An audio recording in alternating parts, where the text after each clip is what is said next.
আসুন আজ খুব সহজ করে একটা নতুন ইংরেজি শব্দ শিখে নেওয়া যাক। চলুন একটা গল্প দিয়ে শুরু করি। এক পাড়ায় থাকতো দুটো বিড়াল, নাম কালো আর সাদা। কালো কিন্তু সাদাকে একদমই সহ্য করতে পারত না। সাদাকে দেখলেই ওর রেগে যেত, বিরক্ত হতো। আর সাদারও ঠিক একই অবস্থা ছিল। কালো কাছে আসলেই ও সবসময় সেখান থেকে সরে যেত। আচ্ছা, এই যে দুজনের মধ্যে তীব্র একটা অপছন্দের অনুভূতি, এটা কি ইংরেজিতে কি বলে? এই শব্দটা হলো অ্যান্টিপ্যাথি।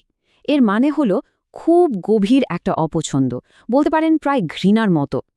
তার মানে অ্যান্টিপ্যাথি শুধু সাধারণ অপছন্দ না, এটা তার চেয়েও অনেক বেশি গভীর আর শক্তিশালী একটা অনুভূতি।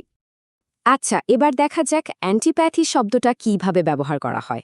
ভাবুন তো একটা অফিসের পরিবেশের কথা। মানে ম্যানেজারে কিছু ডিপার্টমেন্টের উপর তীব্র অপছন্দ থাকায় টিমের মধ্যে যোগাযোগ করাটাই মুশকিল হয়ে গেছে।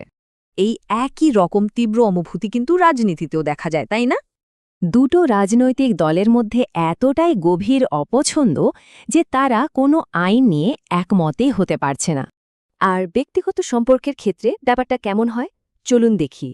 এখানে বলা হচ্ছে তাদের মধ্যেকার বহুদিনের পুরনো তীব্র অপছন্দের কারণে তারা একসাথে কাজই করতে পারছে না।